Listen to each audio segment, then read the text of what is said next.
Hello, everyone. Thank you for joining me this evening or this afternoon, depending on where you are. I've got a great guest. There's not often that I have someone who has talent, has on every angle of the spectrum. Someone who writes, someone who plays very well, someone who brings passion of the spirituality into the work.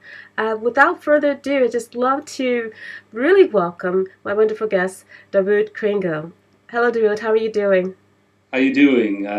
Assalamu alaikum. May peace be upon you and to all of your listeners, and welcome to my home. Well, I salam to you. So I want to say to everyone that it was hard for me to really figure out how to really introduce you because you're a writer. You're very talented musically. I love music. I have a very musical family. But I was one of the people who I have to admit that my mother gave me money for piano lessons, and I went to the movies with it. I said, yeah. I said that, yeah, music was great, and I saw, lots of movies. But I have a great appreciation for music, and I have heard your music, and it is absolutely spectacular. So I don't lose my trail of thought as to how I'd like to go about this. How did you get started off? Because I know that you are very musical, but the music that you have today and who you're known as is the Renegade Sufi. Now, you didn't start off that way. No, no. Uh, make a very long story short. I When I was about 9 years old, somebody that lived down the block from me stole a bunch of records from his older brother. And one of them, he already had a copy of it, and he gave it to me, and it was Jimi Hendrix's first album. And I was maybe 9 years old at the time, and back then, the kind of music that we heard was either the kind of stuff that our parents listened to, or the what we called bubblegum music, Yes. teen music, that they played on the AM radio in the '60s, and then suddenly I put Jimi Hendrix on my little plastic record player, and I was like, "What the hell was that?" And I got a guitar on my 10th birthday, and that's how it all started. And as I got a little bit older, I started to listen to other types of music, jazz, classical music. Around the time I was like 13 years old, I first heard Ravi Shankar, and that got me interested in the sitar. And I bought the first sitar on my 18th birthday, and I've been exploring music ever since. And it's been a very interesting journey, and it's not anywhere near being complete. I was talking to one of my students some time ago. She was very young, and she was saying, "Oh, you did this. You're so good." Blah blah blah. And I says, "I'm just a beginner. I've only been doing music a little over 40 years, and I've barely scratched the surface." You don't look like you've been doing music for 40 years. I tell you, I you really flatter don't. me. You know, um, I have tried to play the guitar, and I just don't. I'm better of a pianist. I'm more of a piano person, but I do know that there is a huge gap in between the guitar that Hendrix has played and the sitar. The genre between the psyche of the ear that likes to listen to Hendrix versus the sitar is quite different. So you must have had some type of shift of consciousness, because one just doesn't fall in love with a like a the pipe strings, the ones that the Scots use. You just Yeah. don't all of a sudden just wake up, at 8 years old and say, I just want to play that. So, what about the sitar actually really has attracted you? Well, when I first heard it, it was kind of, and it was my first experience with music from another part of the world. But it was not my last that I had this experience. It was as if I was hearing a language that I didn't know that I understood. It spoke to me on a very deep level, and even though at the time I didn't know how to articulate it. I had a similar experience with the music of the master musicians of Jajuka, which group of musicians from Morocco who have been passing leadership of this group from father to son for almost 700 years. And I'm actually acquainted with the present leader of the group, but I digress. With the Indian raga, I didn't see that or jazz or like the music of Bach and Beethoven as being really all that different from what I was hearing inside of Hendrix's music. In fact, Ravi Shankar himself really liked Jimi Hendrix. He thought he was a marvelous musician, and he respected Hendrix a lot. So there was something going on within all of this that was more than just the surface appearance. And as you know, because we've had we did exchange some emails, and you understand that there's always within anything something beyond just the surface appearance, and you have to look deeper in it. And it can be anything. It can be anything. It could be music. It could be science. It could be literature. It could be cooking. Whatever, medicine, and I saw that. I didn't know quite how to articulate it, and it was something that was constantly suggesting something more that was promising to be revealed to me, and it's kind of like with the music of John Coltrane, somebody else whose music I really admire. You listen to him, and it sounds like he's struggling with something greater than himself, like he's reaching for something. He's constantly reaching for something that's just outside of his grasp. And then once he gets there, there's something else that reveals its presence and draws him towards it, higher and higher levels of understanding. And for me, music, it's an art form, of course, and I do make, at this point in my life, part of my living doing music. But for me, I also tend to see it as a form of yoga, or a form of kung fu, or a spiritual discipline. And I believe that all music is a microcosm of all of creation. And in fact, mathematically, it works exactly the same as anything else, such as vegetation growth, crystalline development and structure, DNA sequences, the distance, velocity, and mass of astronomical bodies, the atomic and subatomic energy. It all works exactly the same way that music does. Was that a bit heavy for you to comprehend all of that when you were young? Because you're talking about I've been around lots of guys who, and I have to say mostly guys because I don't know the women who would say, let's bring out a guitar. It's the guys that go through this. But was it something for you to, because you made it a very advanced move to do this, to take it spiritually. And I say spiritually because you've actually, yes, I do feel that someone young can bring something out of it, but you actually started dedicating, you started relating to the music, you started resonating with that music. Did that change, did other parts of your life change during that time? Because it seems like it wasn't just a secular move, it was a life's path. Yeah, it was almost like it was my destiny. I knew he was going to do this. Excuse me. It was almost like I was being propelled to it, like a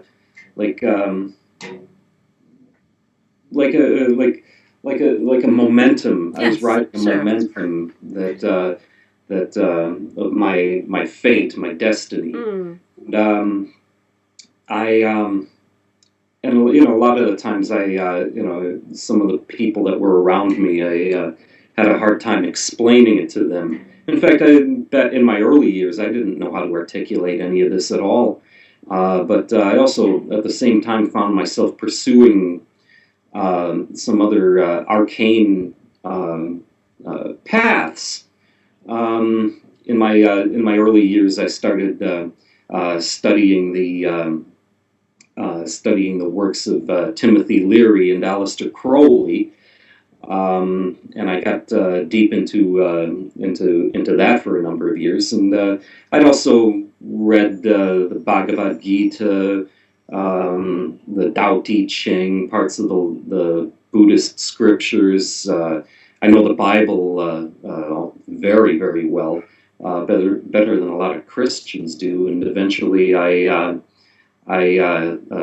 came across the Quran, and then almost 20 years ago, I made the decision to accept Islam, and that's my religion now. Mm-hmm. And if I were to be asked what kind of a Muslim I am, I would have to say I'm a Sufi. But while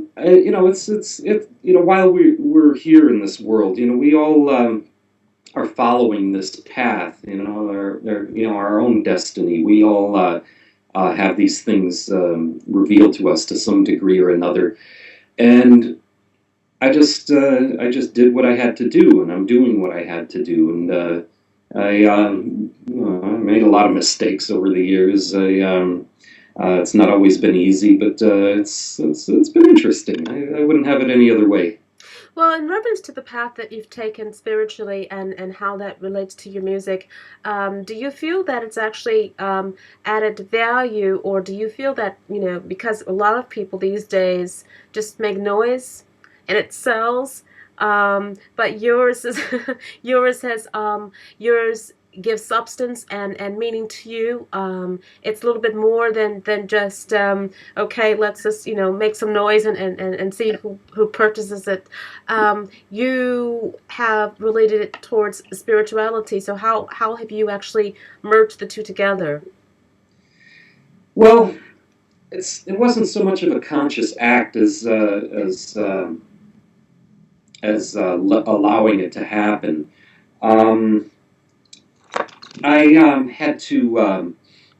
had to make a few changes. In fact, but these changes that I was doing were something that I was doing anyway over the years. I mean, I have to admit there were a few years where I was making a lot of noise and trying to, just to draw attention to myself and try to be a rock star or whatever the hell that's supposed to mean. Noise. Yeah, and in fact, there was one period. This was before I came to Islam, where I was listening to a recording of some of these things that I was trying to do, and I was already moving in that direction. I was doing rock music exclusively, and I was trying to move it into a conscious. I guess, to use the modern vernacular, a conscious vibe, a conscious type of a thing with my music. But I listened to a recording of my music, and I realized that this transcendental quality that I listened for in other people, like Hendrix, who had it, by the truckload, Coltrane, who I mentioned, Shankar, and all of these other people who I've been listening to for decades. I didn't feel like I was hearing it in my own music, and maybe I was being a little too hard on myself. Maybe I overreacted, but I actually seriously considered abandoning music. And yeah, I guess it's one of those things that you have to go through. It's like the Christian mystics call it the dark night of the soul. And we all have to go through these things. It's inevitable, especially if you've surrendered yourself to walking a spiritual path, some kind of spiritual discipline. You're going to go through that, whether you want to or not.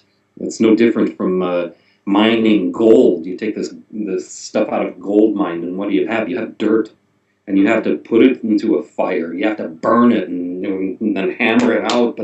And it's traumatic for the gold and the minerals that's in there. But in the end, you have an object of great beauty and great value. And while I would say that I'm not anywhere near having being where I want to be or where I aspire to be, but that was that stage of it, and I was struggling with whether or not to continue doing music, and then I met a guitar teacher, Kelvin Bell, his name is. He's very well known in the New York jazz and funk scene. He's a brilliant guitarist and excellent music teacher, and he took me on as a student, and I studied jazz exclusively, and I just went ankle deep, head first into it for a number of years. And after a while, I had bought a sitar. Backtracking a little bit, I bought a sitar when I was 18 years old. And I left it in my hometown at my parents' house, and when I came to New York City. And then one day I called up my mom and I said, "Hey, Mom, you know that thing I left in the closet? Can you send it to me?" And I started studying the sitar, and before I realized it, the sitar had completely dominated my musical world, and I started applying my knowledge of jazz and other music to the sitar, and I started to see something else in there, something that's going beyond styles and genres. Because even though I use things that are identifiable as elements of this kind of music, that kind of music, beats. I like these different kind of beats that are in a lot of popular music. I think that they're very useful in communicating something or creating a state of consciousness, but I don't think of it in those terms unless I'm speaking to somebody else. It's like I'm translating something into their language. I am primarily concerned with the psychoactive properties of music and the spiritual and psychological and even physical results of what I'm playing. And it's to paraphrase another one of my childhood heroes, Ludwig van Beethoven. He once said that when musicians play, we are supposed to give birth to the children of God, and if we are not that, we are nothing. Wow, I haven't heard anyone say his whole name in a long time. Yeah. Well, who are we to argue with Beethoven? So that's essentially what I'm attempting to do is with my music. I'm attempting to use it as a catalyst for enlightenment or even apotheosis. Because I've listened to your music, and it actually has a language. It has a language, and it has a path. It has a step process, whereas that I can actually feel notes meaning something that sometimes may not mean something to me, but it has meaning. So I was just wondering if you could let me know, is it some type of dedication? Is it some type of, are you speaking to someone? Because how do you know that you're finished? How do you know? How do you know how to complete your piece that you've actually made? If you're actually relating it to the path that you've taken. Well, I suppose that at the risk of sounding immodest, I have an aptitude for translating concepts from one discipline to another. Mm-hmm. And from what I know about Islam, or the things that I get from Islam, the things that like say reading the Quran, or the types of things that are revealed to me when I pray or meditate or do what we call in Islam dhikr, which some people might describe it loosely as chant, but it really means remembrance. Because what we're doing is we're remembering the source where we and where all of existence comes from. And in the Quran, that's the name of that source is Allah. Others call it God, other people call it something else. But I or sometimes I attempt to communicate something else, some other experience. I have a few pieces where I've like love songs, like one of my things that I'm planning on putting on my next CD is a song that an instrumental song that I wrote for a woman that I was madly in love with and wanted to marry, and she broke my heart.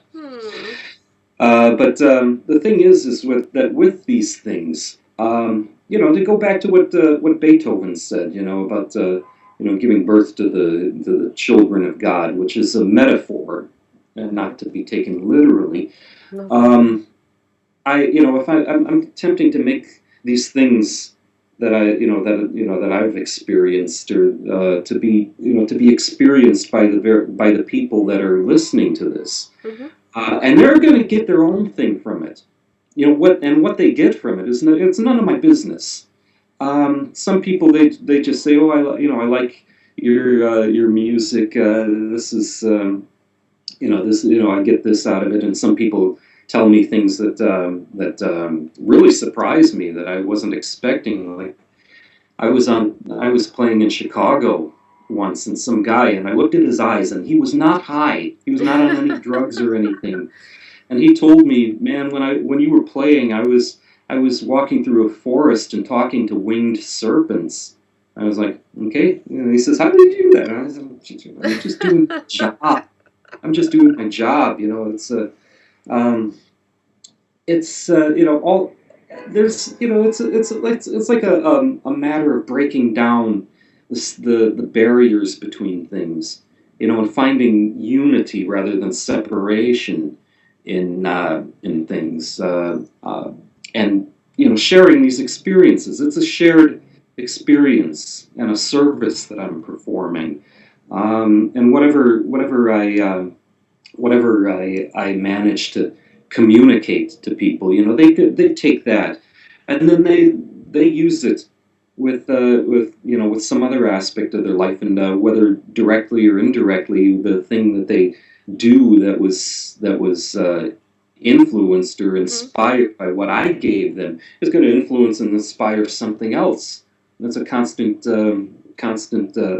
cycle of giving and taking, and we all do it in whatever way that we know how, and we don't even need to know the results, or a lot of times, like I do volunteer work as an Islamic minister for the Department of Corrections in New York City, and there were many times that men have come up to me 2 years, 5 years, 7 years later, and have said to me, "Oh, I remember something you said in one of your sermons that really helped me," and I have no idea what I said.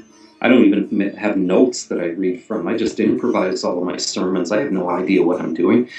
But, and a lot of my music is improvised. So, when I'm composing, sometimes I might have a certain musical procedure in mind, or sometimes an idea will hit me and I'll say, oh, why don't I translate this raga into this thing, or why don't I take the sequence of chords and do something like this with it, or like one of my compositions I based, which I have never recorded but I've performed a number of times. It's called The Nine Invisibles, and it's based on that legend of an ancient Indian emperor who attempted to run his government on the principles of Buddhism, and he assembled a council of 9 wise men who would be custodians of these different sciences and philosophies. And everything in the composition is based on the number 9. And there's another piece I'm working on that's based on something that I got from the scriptures of Islam, where the Prophet Muhammad may peace and blessings be upon him, had traveled in one night. It's called the Isra wa Miraj, the night journey and the vision, mirage, where he traveled from Mecca to Jerusalem and then ascended to the 7 levels of heaven. And he met different prophets and saw visions and everything. It's all very recorded in great detail. But and then he went beyond that to what the Kabbalists would call beyond the Ein Sof, which was, the Quran describes it as nearer than 2 bows' lengths to Allah, and even the angels couldn't get that near to Allah without being annihilated. But one day I was thinking about that story, and I said to myself, wait a second. 7 levels of heaven, 7 chakras in the human body, and then I started doing some investigating, and I found out that certain Sufi traditions describe their own system of chakras. They're called al-latifa, the subtleties.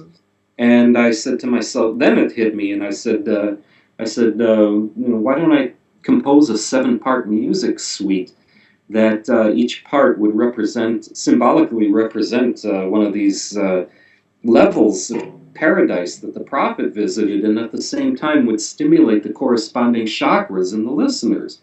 Wow. And I've been at work on it for a while. It's been a little tricky composing this thing, but it's coming along. I'm making progress, and it's things like that where I get my inspiration from. They come to me, and I take it, and I do what I can with it, and I either succeed or I don't.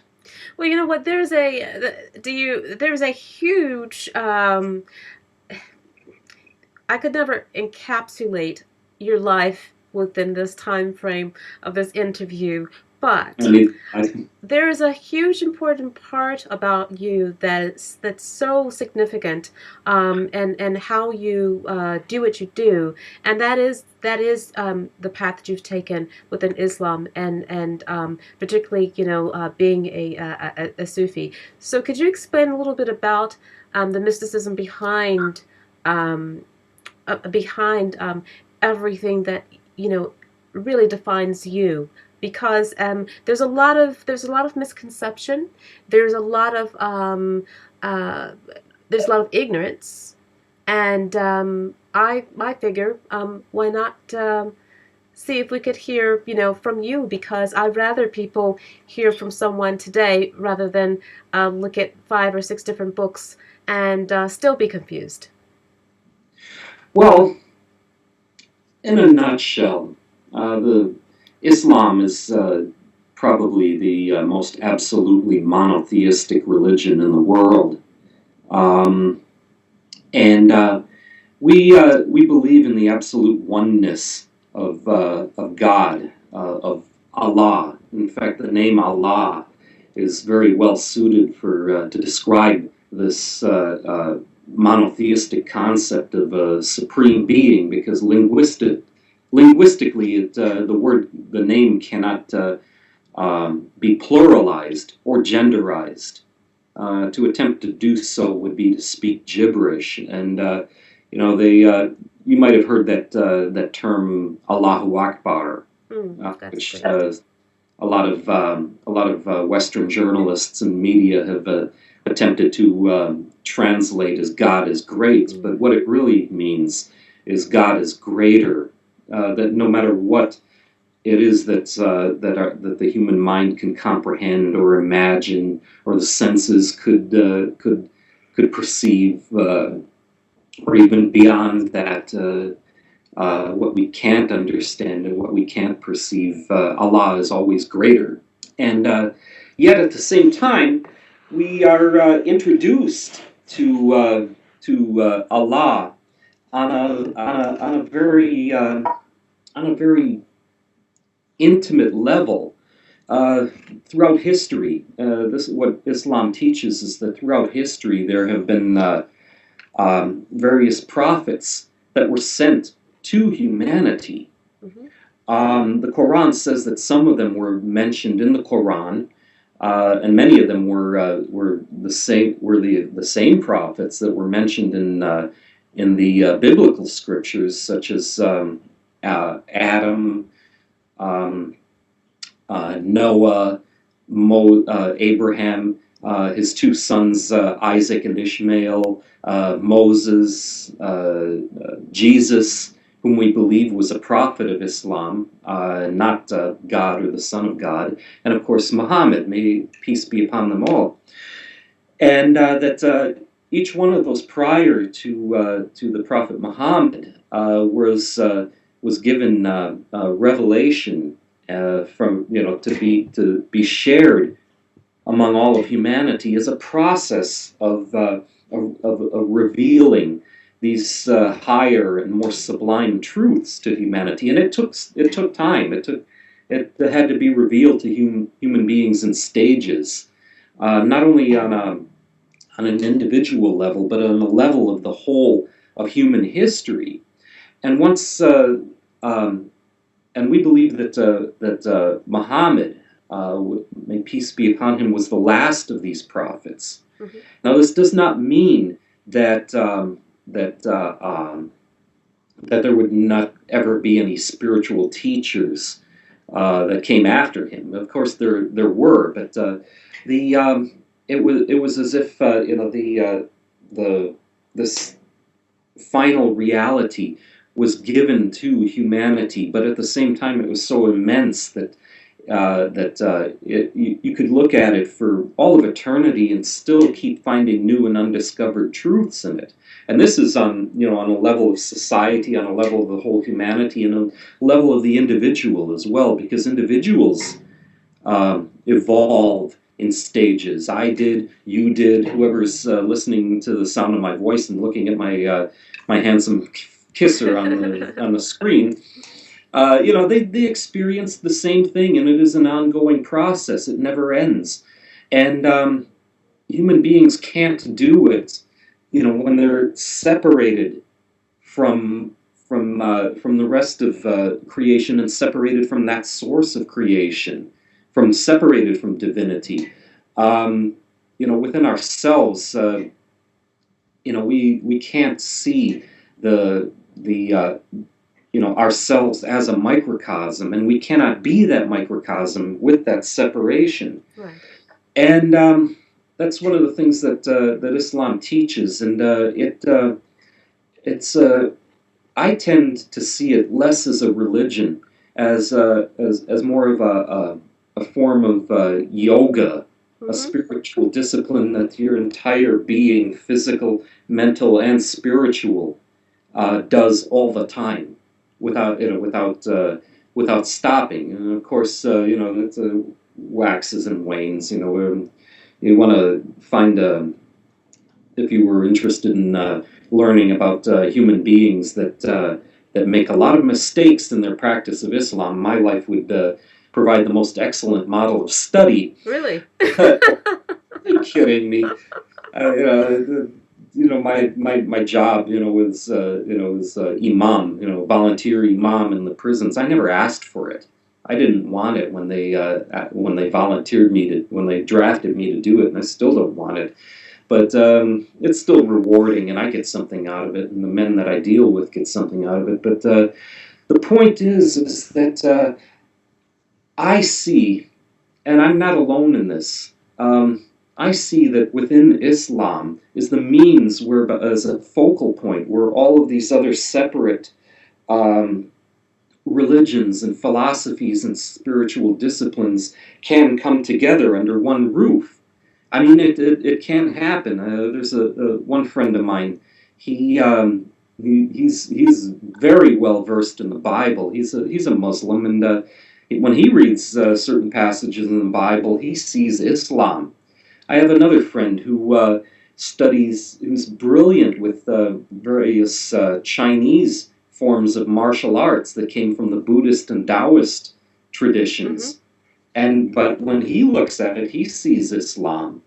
There's some Muslim scholars who theorize that among those prophets of Islam that we don't know about, that the Quran didn't mention, may very well include the likes of Buddha, Krishna, Lao Tzu, and if Islam, and et cetera, and if Islam is what the word means, is not, submission and aligning one's being with the will and the being of the supreme being, the German philosopher Martin Heidegger called Sein, being, in capital letters. That they all of these men, Moses, Abraham, Jesus, Muhammad, and these others, Buddha, Krishna, etc. They all taught the same thing. So it's essentially, the way that I interpret that is that they were all prophets of Islam, and yet that in itself reveals something that is so large and so monumental and so universal that we could be at it for a million years and still keep uncovering new truths in it, and even the smallest of those truths contains almost an infinite amount of variations, and every one of us takes what we can from it, and does what we can with it, and learns what we can, and tries to become what we are able with this. And that's what I get from Islam. And with that aspect of unity, it breaks down barriers without destroying the things that those barriers had originally separated. One time, I'll give you a quick example. One time I was visiting a mosque, and I was hanging around outside. It was after Jummah services, and I was hanging around outside, going around the vendors' tables, and a man came up to me. I was about 35 years old at the time, and a man came up to me, and judging by his face and the way he dressed, he looked like he was from Afghanistan. Mm-hmm. He was about 80 years old, and he did not speak a word of English. And and he started speaking to me, and I don't know what he was going on about. And I was looking at him, saying, "Look, English." He kept speaking to me, and we were like shrugging our shoulders, like, how are we going to do this? And finally, I said to him, "Muslim, Amariki," which is the Arabic word for American. Amariki, Muslim. And he said, Muslim, Amariki, yeah. And he was, Alhamdulillah, which means Allah be praised. And he hugged me, and he was just overjoyed to meet me. And at that moment, this man who I was separated from by generation, age, culture, language, and God knows whatever else. Mm-hmm. Suddenly, those barriers meant nothing, and we were unified by something greater than ourselves. And then he went off, and we gave our salutations of peace, and he went off somewhere. I have no idea whatever happened to this man, but it was an interesting experience. That this thing that was where the emphasis was on spiritual discipline, trying to open up this awareness and to become one with the Creator, had made the differences between us not only remove them as obstacles, but turn them into blessings, right, and gifts. And I could go on. No, it's nice to see someone who's very passionate about it. And I have not mentioned the word religion with you at all tonight, because I find religion being very restricting and not quote unquote divine at all. I find it to be more political, if anything. So no, I haven't mentioned that word. But how does this how does Islam and the sect, or the, let's say, the position of a Sufi Yeah. differentiate or differ? How does that work out? Because um, I I have read a little bit, but because the little bit that I have read has been very how should I say, uh, judgmental to, this is how it is and I don't know how it is. You tell me exactly what is, because I rather not go on someone else's context than someone who actually has and does live the path in life. Well, one of the things that I noticed is that a lot of people who try to explain these things, their explanations may sometimes appear to be judgmental without intending to be so. Yeah. Some people are judgmental, and they don't even know that they're doing it. Right. And without and let's face it, every religion has its share of knuckleheads. It always has, it always will. That's just the Given. nature of humanity, and we're never going to be able to do anything about it, except for just continue on ourselves and try to set a good example and try to counteract the ridiculous effects. And it's one thing that I learned is that you can't impose yourself on people. When I was new to Islam, anybody that converts from one, to a new religion, I mean, it's human nature that the first thing they're going to want to do is stand on a soapbox and start shouting, right? Yeah. And then, and since I know the Bible really well, I found myself not only getting into very spirited debates on comparative religion with Christians, but for a while I was actually looking for these debates. And then one day it dawned upon me that even though I know the Bible really well, I can quote a chapter and verse to you. And that I never actually lost an argument with any of these Christians that I was talking to. I never succeeded in convincing them of my own position, or even to get them to understand, my position. And I realized I was doing it because I liked to win. Mm-hmm. And when I realized that, I was like, oh no, this isn't working. This isn't working. I can't do it like this. This isn't. I'm not supposed. This isn't what this is all about. So I began to take a different approach, and I stopped letting myself being drawn into these kind of arguments. Sure, And sure. there's a verse in the Quran. There's a verse in the Quran where Allah said, "La ikaraha fi dinikum," which translated into English means there must be no compulsion or coercion in religion. And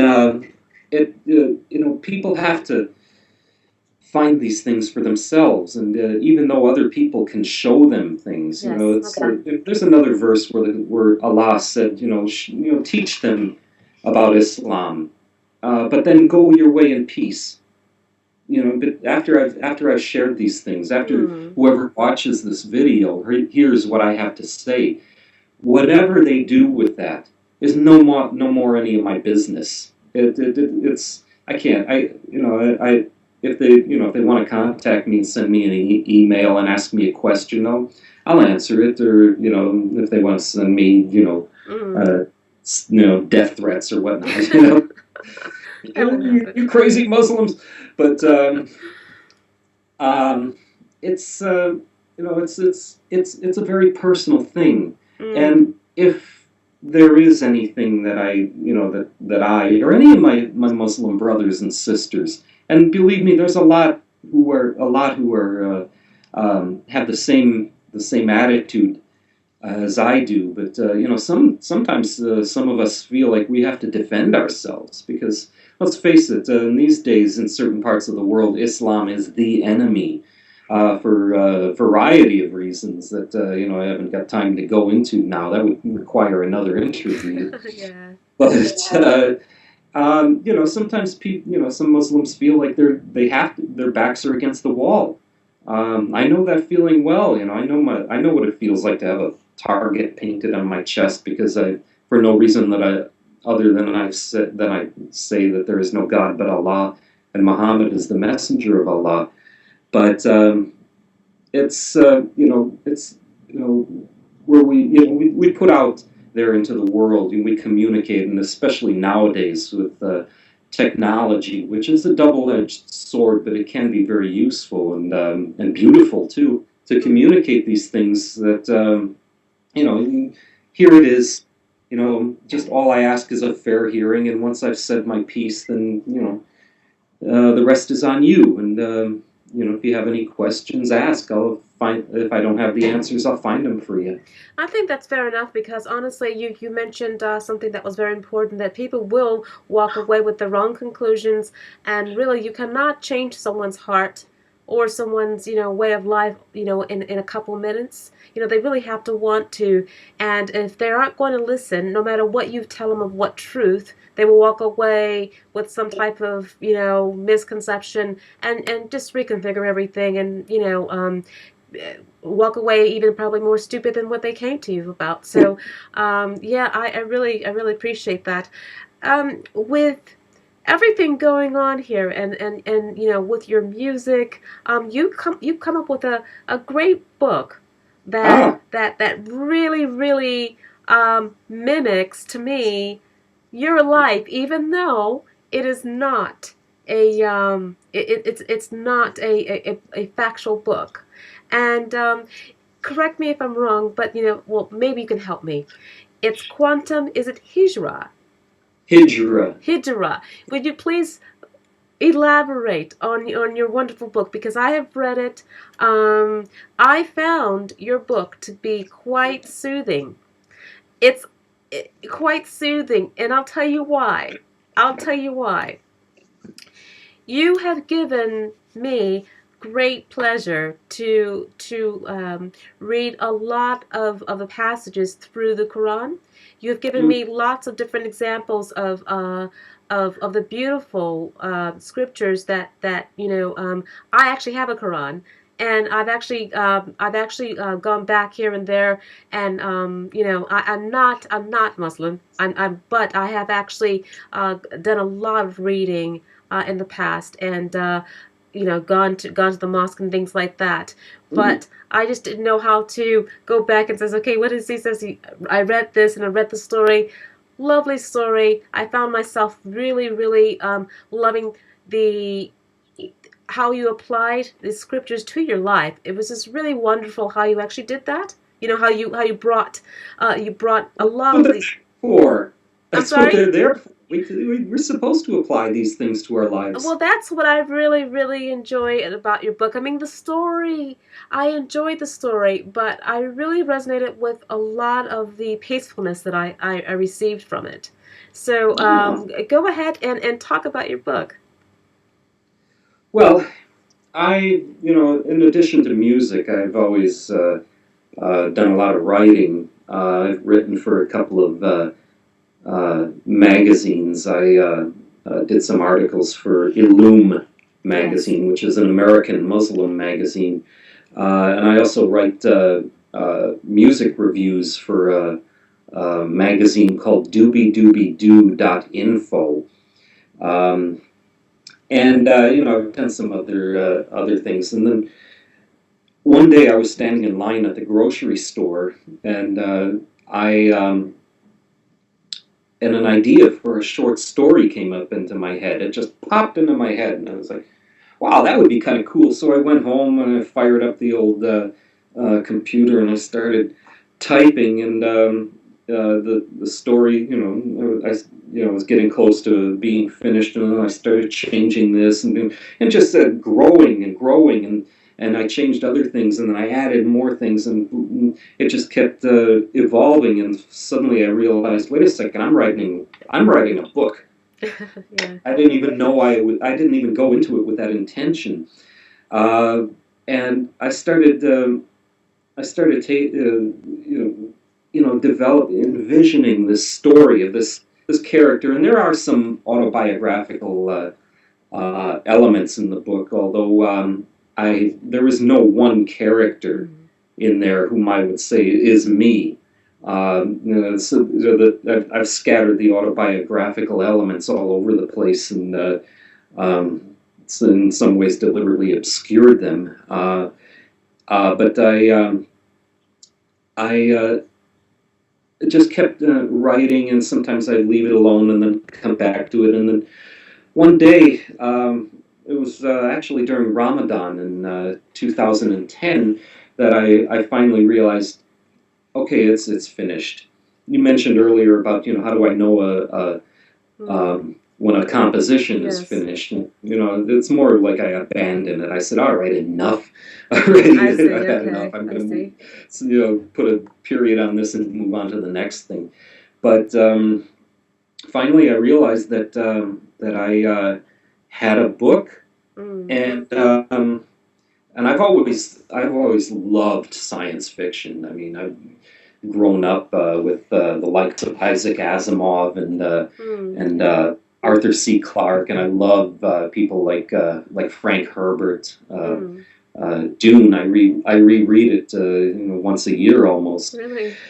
And I love that book. It's brilliant. The work, this genius was monumental. But there were other great science fiction writers that I really liked. And then I got into contact with Joshua Seraphim of Layla Publications, and he's also a brilliant and prolific writer. A book, science fiction novel called Planet Solve, which I recently started reading, and it's fascinating.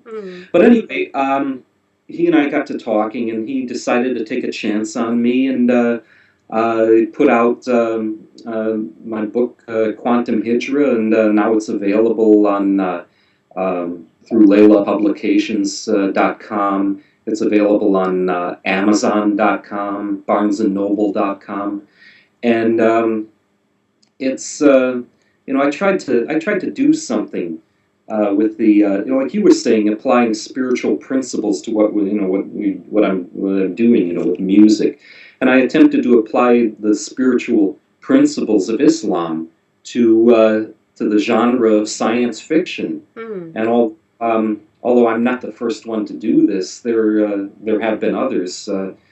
I tried to make certain that I didn't exactly have a model to work from. I tried to go at it from a fresh perspective, and I finished it, and I guess some people might like the book, so I say that's great. Buy more copies. How was the Islamic community taking to it? Well, the book has only been out about, as of this interview, about 5 weeks or so. So it's we're starting to get some momentum. But I've had some people. In fact, the first publisher that I approached actually specializes in Islamic fiction. Oh. And they unfortunately were experiencing some financial difficulties and were not able to take on any new titles. But the head of the company, and the editor, said that again, at the risk of sounding immodest, she said that the work was quote unquote brilliant and absolutely unique and without precedent. Whether that's true or not, I'll leave to the reader's discretion. But I know some people are not going to like it, and there are some people who have interpreted the scriptures of Islam in such a way that certain art forms, whether it be music or fictional literature or whatever, are antithetical to Islam, and they're just not going to like what I'm doing, and some of the things that they do, or and say I don't like either. But it's not worth raising a fuss over. if somebody doesn't like it, don't read it. No, you know what I tell you, the book is absolutely brilliant. As I mentioned before, it really touched my heart, especially with the way you actually introduce the scriptures in there. That's one of my favorite parts of the book. Have you thought about reinterpreting it into Arabic? Well, my Arabic is not very good, so I'm going to have to let somebody else to do that Yes, right. if there's enough of a market for it in the Arab-speaking world. And yeah, I'd love that. By all means, translate it into other languages, distribute it all over the world. Sell more copies, no problem. But and even though there is a business aspect to my music and to my writing, because I've got to eat, I've got bills to pay, and I'd like to make more money. Anybody would do that. With the book and everything, I still feel like with my music that I'm attempting to perform a service um, that that my work will contribute to a larger body of artistic performances that are assisting humanity in their own Sure. spiritual evolution, if you will, their own process of enlightenment, and it's just it's just another piece of the puzzle, my own little contribution to it, and I I'm glad that people like it, and I worked a long time for it. In fact, I started that cat. I started my next novel, which will also be an Islamic science fiction novel. Um, it's tentatively titled Apotheosis Now. Hmm. I don't want to spill the beans about it, but it's going to be pretty intense. It's going to be pretty heavy. But all these things, with my music and whatnot, it's what I do, and all of these things, of course, are going to be influenced and guided and inspired by my spiritual practice of Islam, of Sufism, and it's I don't see it as being very different from anybody else. Somebody else might be a scientist. I knew a guy who was a cook, and he applied the principles of Islam, as he understood it, how it would be applied Hmm. to food preparation. And it's all of us have this in us. Sure. All of us, have this in us. All of us, like the Ali ibn Talib, who was the son-in-law of the Prophet Muhammad, may peace be upon him, and the fourth successor in the caliphate, the leadership of the Muslim nation after the Prophet's death. He said something, and I'm paraphrasing it. He said, "You think that you are small and insignificant, yet there is an entire universe within you that you don't see." Hmm.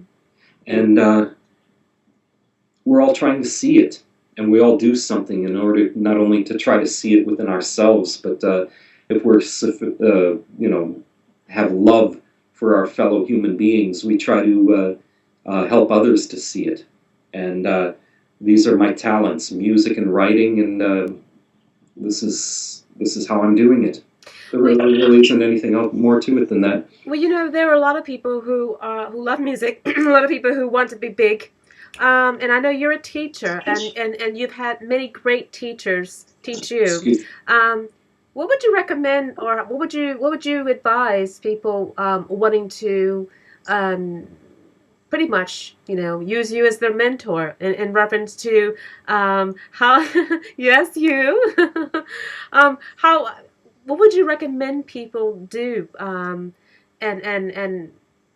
really building their musical aptitude, their musical genius, because you've what I see in you is a lot of spirit that you bring through your music. And that itself will make people really start listening to it, because there is one thing where you can actually create something. and then just make noise. There's another thing, you put yourself into it, the essence of you into it, and then you create art. You create beauty. You create, something that harmony that goes within the area. Um, there's a lot more to music than just playing. Hmm. Well, apart from somebody in the New York area who may want to take lessons from me, I would I would simply say learn from whatever source that you can, and sometimes and learn from other sources that are not musical, but apply that to music. In fact, one of the things that I tell my students is to either rent or buy a copy of the director's cut of that movie, Enter the Dragon, Ah, Bruce Lee. yeah. First scene in there, the first scene in there, where is in the Shaolin Temple, and he's talking to his teacher, Yeah. and then talks to one of his students. About the And I tell, moon. Yeah, yeah, I yeah. tell, yeah, yeah, and he talks about you know his own philosophies of martial arts, that the goal of his technique is to have no technique. Mm, That when the opportunity presents itself, I don't hit. It hits all by itself. yeah, Don't think, feel. yeah. It's like a finger pointing to the moon. Don't look at the finger, When he otherwise you're hits going him. to miss that heavenly glory. And I tell my students, or anybody who would sit still long enough to listen to me, to that everything they need to know about music is there. Anything else is just mathematics and grunt work, and sweat, practicing your instrument, or whatever instrument you're playing. It's where you're opening yourself up to this higher truth, and then shaping yourself, forging yourself, so that you can be a vessel to contain it, and a channel to make it manifest. We study I study my music, and I practice my instruments. In fact, that's probably what I'm going to be doing as soon as I get off of the Skype with you, is get some of the kinks out of my fingers. But you you practice. You learn your music. You drill it into your head, and you teach your body how to make this your instrument do these things, and then. And then once you get on the stage, or wherever you're doing it, then you release all of that. You let it go, and then you allow the music to happen. You become as one with that higher Of source, course. and it the music happens on its own. Sometimes that guy in Chicago I told you about. I didn't plan that. It happened. Or sometimes I think back of something that I played, and I'm like, how the hell did that happen? In fact, I don't even like to listen to my own music, because all I can hear are the mistakes or the Oh, shortcomings in it. They are there. Or with the writing, the book, for example, I simply allowed it to happen. I imagine this imagery, the character, um, uh, uh, Russell. Russell, aka Talib. Yeah. He would, where is he? What is he doing in this thing? And his personality. Would imagine that this would happen, and then another character coming in, like Rasha Vezkov, who we all have. Your viewers will have to read the book to learn who Yes. he is. But what happened, and then I would envision it happening, and then the rest of it was just writing. And I know how to work a computer. I know the English language. I just write it. Somebody asked me how do I'm thinking about writing a book. How do I go about doing it? I said, just sit down in front of your computer and start writing. Yes, You indeed. know, I say, how do you do this with the music? And I say, study music, practice your instrument, and then just do it. You'll find these things within your own self. Yes, indeed. It's fundamental. They're already there. They're already there. Yes, They're indeed. already there. Well, how will anyone actually, if they wanted to have some lessons from you? You are in the New York area. Do you do this in the evenings, or do you do it on the weekends? How one get in touch with you? Oh, you can email me at Renegade Sufi at gmail.com. You can look me up on Facebook under Dawoud Kringle, and you can also look me up at renegadesufi.com, and get in touch with me, and we'll figure something out. Are you a And hard teacher? hmm? Are you a very hard and disciplined teacher? Well, I expect my students to put some work into it, but I also believe that the teaching process should be fun. Um, I do expect some work and some progress to be achieved, but everybody learns at their own pace and through their own manner. And so one of my job as a teacher is to find out how the individual student learns. Mm. Everybody has their own way of assimilating knowledge, and I have to figure out, okay, this person he likes to do it this way, or this person has responds to such and such a thing better, and so I tailor it to that way. And my goal with that is to get them to the point where they don't need me anymore, Sure. and they can go off and walk their own path as a musician, and maybe find a teacher that can teach them what I can't, or to learn it on their own. Well, I do have two final questions for you. Number one, your group, the Renegades. Renegades. Yes. At first, I thought it was one person. Then I didn't realize it was an actual group. So Yeah. is it about four people, or how many people is it all total?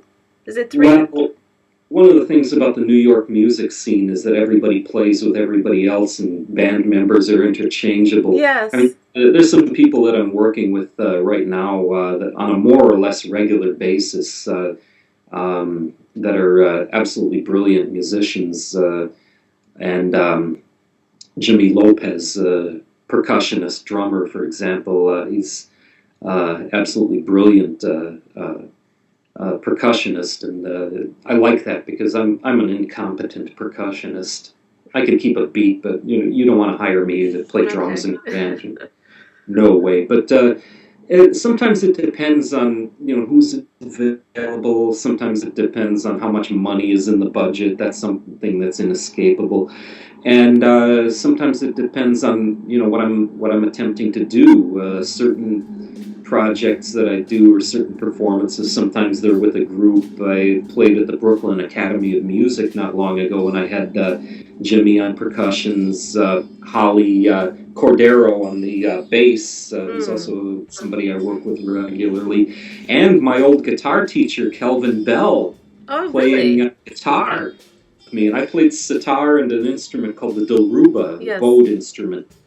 And it was a really good concert. I really enjoyed it, and the audience was really into it.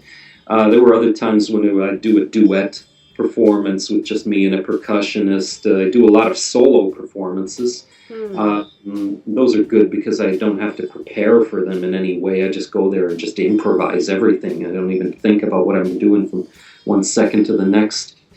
Or sometimes I might bring in somebody else. There's a guy around on the scene here, Brandon Terzic, who plays the oud, and he's also a brilliant guitar player, and I get him one every now and again when I can. Or somebody else, and or sometimes somebody might want to bring me into their Oh, group I and see. bring in something. So it's um, it's a very improvisational way that bands. It's not. I'm trying to get it to where I have a core group of people that that we're like really locked in tight with the music, and that we can you know telepathically know what's going to happen next. Well, it seems you're already working it out really well. With that communication that you all synchronize with each other, which is really great. That's wonderful. What do you think about today's music? Well, today's music. I mean, there's a lot of it that's absolutely brilliant. Mm-hmm. The and I don't, as I said, I don't think in terms of styles or genres. Yeah. Like this man who I'd done some studying with, Shahid Parvez Khan. Mm-hmm. He is so good on the sitar. He scares me. He intimidates me. And that could be today's music. Yeah. It could be some jazz group, and I love jazz, as you know. Who some people that are doing some absolutely wonderful things. There's people around here. The publisher of doobiedoobidoo.info, Sorab Sadat, his name is. He's a brilliant saxophone player. Yeah, he combines harmonic jazz with traditional Persian music. And Brandon Terzic, he's got background in jazz, but he deals with, he knows Arabic and Persian maqam. There's a group called Namaskar that combines jazz with elements of Indian raga and Bollywood and old Indian folk music. And the list just goes on and on and on. There's other people. I really, rock groups. I like Cool. I think that their music is quite innovative and brilliant. There's a lot of people. Talvin Singh, the tabla player and DJ. Oh yeah. He does some absolutely brilliant things. I saw him live here in New York once, and I was really impressed with what he does. There's a guy in Manchester, England, DJ Celt Islam, who does like dub and drum and bass kind of stuff with his laptops. But he does things with it that are absolutely unique and unprecedented. There's the list goes on and on. But if talking about some of the corporate things that are being shoved down our throats, like this. I think there was this new. There's that cat again. Come on! What's the matter with you? Some new hit single that's been strategically marketed to us with the sciences of demographics and ocean, like this single that came out, Jay-Z and Alicia Keys singing about how glorious and pleasurable it is to live a rich and blinged out existence in a neo-capitalist corporate police state. I don't want to listen to anything like that. Yeah. It's my body and my heart just rebel against it. And my mind is offended by some of these things. And I don't know. I probably shouldn't be mentioning names of people, but there's a lot of this kind of music, and it doesn't mean that it's that popular equals bad. That's not what I'm saying. But the intention behind the music. Why do they do music at all? And sure, if they're good at promoting, selling the music, fine, make $1 million, but do it because you've earned it. Yes. By selling something that's actually doing some good for humanity. I agree. I agree 100%. Yeah, but the money, the how that goes. What's on the horizon for you in the near future? Well, as I mentioned, I'm still gonna keep plugging away at writing the new book and finishing my other compositions. I've got two CD projects that are in the works. One of them will be with my group, which is different. Going to be a different thing from my last CD, Renegade Sufi, which is available on cdbaby.com and other things. Okay. There's I want to bring have a more of a group situation with the next CD, and I also have another CD that I'm working on, which will be all solo things. I may release that through Layla Publications. I was talking to Joshua about that, and I'm attempting to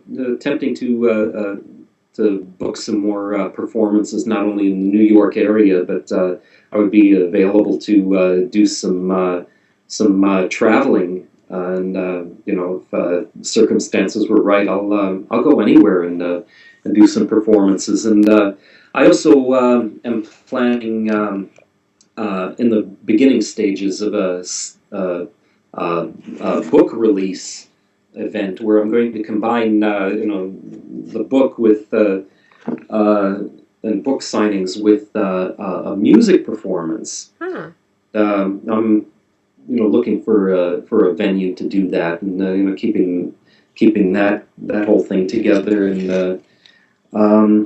and just continuing to perfect my art and to make a good try to make a better living at it, reach Well, a I have to wider say, you are very modest because in from my ears, I hear a lot of perfection in your work, and your book was absolutely fabulous. Thank you. I can't wait for your next book because this one was awesome. I really enjoyed it. I say keep on doing what you're doing because it's excellent. It's excellent. Thank you so much. Thank you so much. And it was an honor to be part of your program. Well, really thank enjoyed you. the It's time. been great having you on because it's been something I've been looking forward to because I've been listening to your music. I've had great pleasure reading your book. I've learned a lot, and lots of you've inspired me to pick up the Quran that I've got and actually open it up for a change after all these years. It's been a long time, so I'll go ahead and do that. But I want to thank you for being on my show and. All the best to you. I'd love to have you on when you have your next book as well. Okay, you know how to get a hold of me. Yeah, And excellent. thank you, and thanks to everybody who's watching this video. You're having me on here, and to all of your viewers, it's a pleasure and an honor to share what I have with all of you. All the blessings to you. Take care. And you too. Take care. Peace. Assalam.